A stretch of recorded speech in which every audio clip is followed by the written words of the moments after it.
जय हिंद दोस्तों, कैसे हैं आप लोग। तो आज हम बात करने वाले हैं एक मलयालम हॉरर फिल्म नीलावेली चाम के बारे में, जो कि 2023 में रिलीज हुई थी और इसकी कहानी बहुत ही ज़बरदस्त है। तो आप इस वीडियो को अंत तक ज़रूर देखिएगा। फिल्म की स्टार्टिंग में हमें एक अबैंडन्ड मैंशन दिखाया जाता है जो कि सालों से बंद था और वहाँ पर कोई भी नहीं रहता था। उस मैंशन में हम एक गाँव के बंदे को देखते हैं जो कि शायद वहाँ पे कुछ चोरी करने आया था, लेकिन जब वो मैंशन के अंदर कदम रखता है तो वहाँ पे उसे एक भूतनी नजर आती है जो कि सफ़ेद साड़ी में थी और उसे देखकर वो बहुत ज़्यादा डर जाता है। वो अपनी जान बचा के वहाँ से भाग निकलता है और इससे हम समझ पाते हैं कि वो घर हॉन्टेड है। फिर हमें कुछ दिनों बाद की कहानी दिखाई जाती है जहाँ हम एक राइटर को देखते हैं जो कि उस गाँव में आया था रहने के लिए। उसने वही मैंशन रेंट किया था 2 महीने के लिए और उसे ये नहीं पता था कि वहाँ पे कोई भूतनी रहती है। जब रिक्शा चालक देखते हैं कि उसने वो मैंशन रेंट किया है तो वो उसका सामान बाहर ही रख देते हैं और वहाँ से चले जाते हैं। राइटर उस मैंशन के अंदर जाता है और बहुत ही खुश हो जाता है और वहाँ पे एक कुआं भी होता है जो कि बहुत ज्यादा गंदा था। और उसके बाद वो मैंशन के अंदर जाता है जो कि बहुत ही ज्यादा गंदा पड़ा था। उसे एक रूम नजर आता है जिसके ऊपर किसी ने ताला लगा रखा था और उसके बाद वो अपनी साफ सफाई में लग जाता है। वो पूरे घर को अच्छी तरह साफ कर देता है और उसके बाद वो पोस्ट मास्टर के पास जाता है और उसे अपना नाम देता है और उसे कहता है कि अगर उसके नाम से कोई भी लेटर आए तो वो उसे देने आ जाए। वो पोस्टमैन जब उसका पता पूछता है तो वो उसे उस मैंशन का पता बताता है, जिसे सुनकर वो डर जाता है क्योंकि वो जानता था कि वो हॉन्टेड है। उसके बाद राइटर खाना खाने के लिए एक रेस्टोरेंट में जाता है और उनसे कहता है कि वो यहाँ पे नया आया है रहने के लिए, तो उसे दिन का 3 टाइम का खाना चाहिए तो वो उसके घर पे खाना भिजवा दे। जब शॉपकीपर उसका पता पूछता है तो वो उसे उसी मैंशन का पता बताता है और ये सुन के वो भी डर जाता है और उससे कहता है कि वो उस मैंशन के अंदर नहीं जा सकते। उसके बाद राइटर अपने दोस्तों से मिलने के लिए जाता है और उसे वहाँ देखकर उसके सारे दोस्त बहुत ही खुश हो जाते हैं। वो अपने दोस्तों को बताता है कि उसने वो मैंशन किराए पे लिया है और ये सुन के वो सभी डर जाते हैं और उसे बताते हैं कि वो मैंशन हॉन्टेड है क्योंकि वहाँ पे भार्गवी नाम की एक लड़की ने कुएं में कूदकर जान दे दी थी और तब से ही वहाँ पे गाँव के लोगों को कुछ आवाजें आती हैं और कोई भी वहाँ पर नहीं जाता। ये सुनकर राइटर उनसे कहता है कि वो चिंता ना करें, उसे कुछ नहीं होगा। और वो रात को जब मैंशन के अंदर जाता है तो वो कुएं के पास जाके भार्गवी से कहता है कि उसे बहुत ही दुख हुआ जो भी उसके साथ हुआ, लेकिन वो बहुत ही अकेला है और उसके पास रहने की कोई भी जगह नहीं है, तो वो उसे परेशान बिल्कुल ना करे और यहाँ पे रहने दे। तभी उसे वहाँ पे एक कुत्ता नजर आता है जो कि वहाँ से भाग जाता है और उसके बाद राइटर गाने लगाता है और वहाँ पे नहाने लगता है। और जब वो नहा रहा होता है तो हम वहाँ भार्गवी की आत्मा को देखते हैं जो कि ठीक कुएं के पीछे बैठी हुई थी।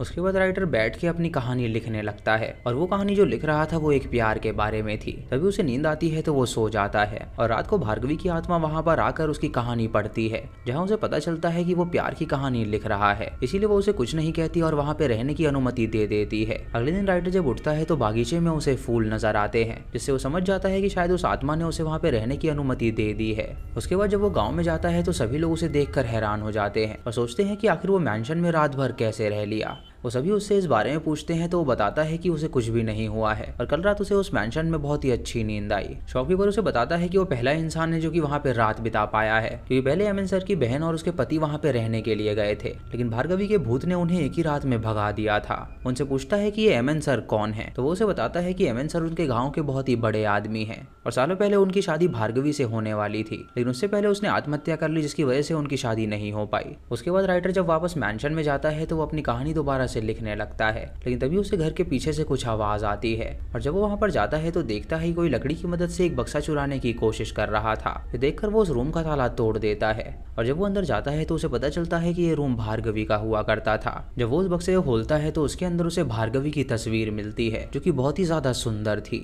उसके बाद वो नदी किनारे जाता है और वहां पे अपनी कहानी कंटिन्यू करता है। रात को जब वो सो रहा होता है तो उस मैंशन में कोई आदमी आता है, लेकिन भार्गवी की आत्मा उसे परेशान करने लगती है और उसका गला दबाने लगती है। जब राइटर वहां पे आता है तो वो उसे छोड़ देती है और वो उससे पूछता है कि आखिर यहाँ पे क्या हो रहा है, तो बंदा उसे बताता है कि वो बहुत गरीब है और वो यहाँ पे काम के सिलसिले में आया है, लेकिन जब उसने मैडम से काम मांगा तो वो उसका गला दबाने लगी। राइटर उससे पूछता है कि वो कौन से मैडम की बात कर रहा है, तो वो उससे कहता है कि वो मैडम जो कि सफेद साड़ी में बाहर बैठी हुई थी। राइटर उसे अपने हाथ बटाने के लिए काम पे रख लेता है और उस नौकर को लगता है कि शायद वो लेडी उसकी वाइफ है, क्योंकि उसे ये बात नहीं पता थी कि वो दरअसल भूतनी है। जब वो सो जाता है तो राइटर उस आत्मा से बोलता है कि वो आदमी भला लगता है तो वो उसे यहाँ पे रहने दे। अगली रात को राइटर जब गाँव में कुछ लेने के लिए जाता है तो उसका नौकर वहीं बाहर रुक के उसका इंतजार करता है। तभी एक काली बिल्ली उसके सामने आती है जो कि भार्गवी थी बिल्ली के रूप में, और वो उसे घूरने लगती है, लेकिन वो उसे कुछ नहीं कहती और वहां से चली जाती है। अगले दिन राइटर का नौकर उसके दोस्तों के पास जाता है और उनसे कहता है कि मालिक ने एक बड़ी सी रस्सी मंगवाई है क्योंकि वो कुएं की साफ सफाई करना चाहते हैं।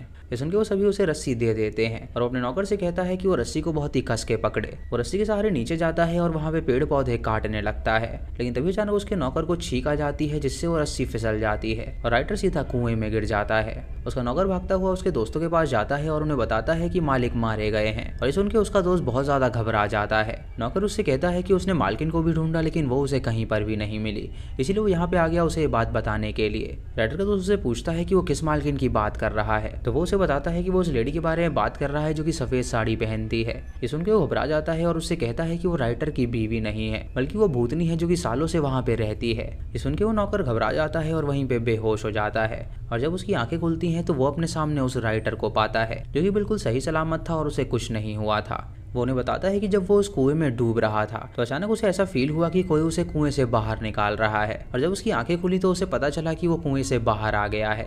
ये सुन के उसका नौकर कहता है कि अब वो उस मैंशन में दोबारा कभी नहीं जाएगा और अब वो राइटर फिर से अकेला पड़ जाता है। उसके बाद जब वो अपने मैंशन में जाता है तो वो उसकी आत्मा से कहता है कि ये जो कहानी अब वो लिखने वाला है वो उसकी कहानी लिखेगा, वो नहीं जो कि गाँव वाले अफवाहें फैला रहे हैं, बल्कि वो कहानी जो सच है और ये दुनिया को वो बताना चाहता है। उस कहानी को लिखना स्टार्ट कर देता है और उसके बाद उस बक्से को भी वापस से देखता है जिसके अंदर उसे कुछ घुंघराले बाल मिलते हैं जो कि भार्गवी के ही थे। राइटर बहुत ही अकेला था और उसे समझ में नहीं आ रहा था कि उसे क्या करना चाहिए, इसलिए वो रात को समुद्र किनारे जाता है अपनी जान देने के लिए। लेकिन तभी भार्गवी की आत्मा उसके सामने आ जाती है जो कि उसे रोक लेती है जिससे उसकी जान बच जाती है। जब वो वापस अपने घर जाता है तो वो भार्गवी का बक्सा दोबारा से खोलता है जहाँ पे वो भार्गवी की फोटो को देखने लगता है। तभी अचानक उसे बाहर से कुछ आवाज आती है और जब वो बाहर देखता है तो उसे भार्गवी की आत्मा नजर आती है जो कि झूले पर झूल रही थी और उसके बाद वो अपनी कहानी लिखने लगता है। तभी वो देखता है कि उसकी कहानी का एक पन्ना फटा हुआ है जो कि झूठ था, यानी भार्गवी को पसंद नहीं कि उसके बारे में वो झूठ लिखे। उसे उसके बॉक्स में एक आर्टिकल भी मिलता है जहाँ पे एक आदमी का जिक्र था जो कि ट्रेन में मारा गया था और उसका नाम आज तक पता नहीं चला था। राइटर ये सोचने लगता है कि जरूर ये खबर उसकी कहानी से रिलेटेड होगी। अब वो छानबीन करने लगता है और सबसे जानने लगता है कि भार्गवी की क्या कहानी थी। उसके दोस्त उसे बताते हैं कि उस वक्त एमएन भार्गवी को बहुत ज्यादा प्यार करता था और वो लोग अगर उसे देखते थे तो वो उन्हें मारने तक आता था। उसके बाद राइटर भार्गवी के दो दोस्तों के पास जाता है और उनसे उसकी कहानी पूछता है तो वो उसे बताती है कि भार्गवी के पड़ोस में शशि कुमार नाम का एक युवक रहता था जिससे भार्गवी को प्यार हो गया था और वो दोनों शादी करना चाहते थे। राइटर भार्गवी की माँ से भी मिलता है और उसकी बात भी सुनता है और वो सभी लोगों की बातों को मिक्स करके अपनी खुद की एक कहानी बनाता है जो कि उसका अनुमान था कि ऐसा ही हुआ होगा। रात को भार्गवी की आत्मा से कहता है कि वो उसकी कहानी अब जान चुका है और वो बहुत जल्द वो पूरी कहानी लिखकर उसे पढ़ के सुनाएगा। तभी उसे बाहर से कुछ आवाज आती है तो वो बाहर जाता है और तभी उसकी तरफ वो चक्कू फेंक के मारता है जिससे वो बच जाता है। वो चाकू को लेकर शॉपकीपर के पास जाता है तो शॉपकीपर उससे कहता है कि उसे इसके बारे में कुछ नहीं पता। रात को जब राइटर उसकी कहानी लिख रहा होता है तो अचानक उसका मिट्टी का तेल खत्म हो जाता है और वो अपने दोस्तों के पास जाता है तेल मांगने के लिए। जब वो तेल लेकर वापस आता है तो देखता है कि उसके घर में बहुत ही उजियाला है क्योंकि भार्गवी ने अपनी शक्ति की वजह से वहाँ पे उजाला कर दिया था, यानी वो चाहती थी कि वो उसकी कहानी पूरी करे। उसी रात वो उसकी कहानी पूरी कर देता है और कुएं के पास जाके बैठ जाता है। फिर हमें फ्लैशबैक में दिखाया जाता है जहाँ हम उस कहानी को उस राइटर के पॉइंट ऑफ व्यू से जान पाते हैं। भार्गवी इस मैंशन में रहा करती थी और वो बहुत ही ज्यादा अच्छी डांसर थी और वो कॉलेज स्टूडेंट थी और वो अपनी माँ के साथ अकेली रहती थी। उसके साइड में एक लड़का रहता था जिसका नाम था शशि कुमार और वो भी एक म्यूजिशियन था जो कि भार्गवी से प्यार करने लगा था। एक दिन भार्गवी और उसकी सहेलियां उसके पास जाती हैं और उसे कहती है कि उनके कॉलेज में एक फंक्शन है तो वो उसमें उनकी मदद करे। तो वो उनकी मदद करने के लिए तैयार हो जाता है। वो रात भर जग के एक गाना लिखता है और अगले दिन वो सभी मिलके कॉलेज में उसे परफॉर्म करते हैं जहाँ पे भार्गवी की परफॉर्मेंस देखकर सभी लोग खुश हो जाते हैं। भार्गवी का एक रिश्तेदार था एमएन और वो भार्गवी से बहुत ज्यादा प्यार करता था और वो उससे शादी भी करना चाहता था, इसीलिए वो सबको डराता था कि अगर वो भार्गवी तरफ देखेंगे तो वो उन्हें मार डालेगा।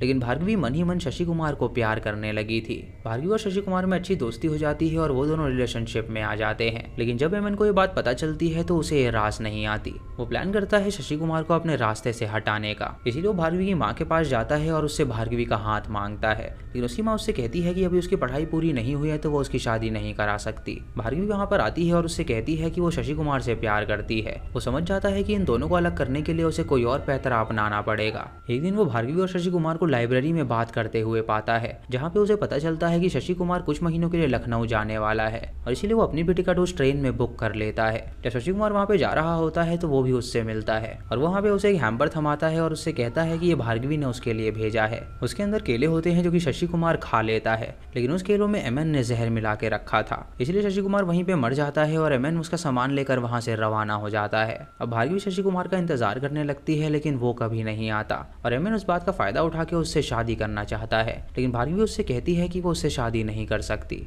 एक दिन एमएन को बहुत ही गुस्सा आ जाता है और वो उसके घर में घुस घुस जाता है और उस दिन उसके घर में कोई भी मौजूद नहीं था। वो भार्गवी को सच बताता है और उससे कहता है कि अब उसका शशि कुमार मर चुका है और उसने ही अपने हाथों से उसे मारा है। ये सुनकर भार्गवी उसे थप्पड़ मारती है और इससे उसे गुस्सा आता है और वो उसे कुएं में फेंक देता है, जिससे उसकी मौत हो जाती है। उसके बाद वो गाँव में अफवाह फैला देता है कि भार्गवी ने आत्महत्या की है। इसके बाद कहानी प्रेजेंट में आती है। जब राइटर कहानी सुना रहा होता है तो वहाँ पे एमएन आ जाता है और तालियां बजा के उससे कहता है कि उसने बहुत ही अच्छी कहानी लिखी है। उसके बाद वो अपना चाकू निकाल के उसे पीटने लगता है और उन दोनों में वहाँ पे घमासान लड़ाई होती है। वो राइटर से कहता है कि ये कहानी अगर बाहर गई तो उसकी बहुत ज्यादा बेइज्जती होगी, क्योंकि इस गाँव में उसे सभी लोग देवता मानते हैं और उसने जो कहानी लिखी है वो बिल्कुल सच लिखी है। लेकिन एक चीज उसने मिस कर दी। मरते समय भार्गवी ने उससे कहा था कि मरने के बाद भी वो अपना बदला उससे लेकर रहेगी। एमएन उसे बुरी तरह पीटता है और उसे कुएं में गिराने वाला होता है, लेकिन राइटर उसका पैर खींच देता है, जिससे वही कुएं में गिर जाता है। उसके बाद राइटर उसको रस्सी देता है ताकि वो उसे ऊपर खींच सके, लेकिन तभी भार्गवी आत्मा कुएं के अंदर से आके उसका पैर पकड़ लेती है और वो उसे नीचे ले जाती है और वो डूब के मर जाता है। तभी राइटर देखता है कि कुएं के अंदर से एक रोशनी आ रही है जो कि उसकी पुस्तक के भीगे हुए पन्नों को बाहर निकाल देती है और उसके बाद वो आसमान की तरफ जाके मुक्त हो जाती है और इसी के साथ ये मूवी यहीं पर खत्म हो जाती है। तो दोस्तों ये थी इस फिल्म की कहानी, जहाँ पे हमने देखा कि भार्गवी की आत्मा को बदला लेना था और जब राइटर वहाँ पे आया तो उसे पता चला कि कोई उसकी प्रॉब्लम समझ सकता है, इसीलिए उसने उसे वहाँ पे रहने दिया और उस राइटर ने पता लगा लिया कि सच में वहाँ पे क्या हुआ था। उसने वो कहानी लिखी जो कि सच थी और उसके बाद एमन को भी मारने में उसने उसकी मदद करी। अब राइटर उसे पब्लिश कर देगा और सबको पता चल जाएगा कि क्या सच था। तो दोस्तों ये थी इस फिल्म की कहानी। आपको ये मलयालम लैंग्वेज फिल्म कैसी लगी आप हमें कमेंट सेक्शन में ज़रूर बताइएगा। चैनल पे नए हैं तो सब्सक्राइब करें और बेल आइकन दबाएं नोटिफिकेशंस के लिए। और दोस्तों वीडियो को लाइक और शेयर करना बिल्कुल मत भूलिएगा। तो मैं मिलता हूँ आपको अगली वीडियो में, तब तक के लिए जय हिंद।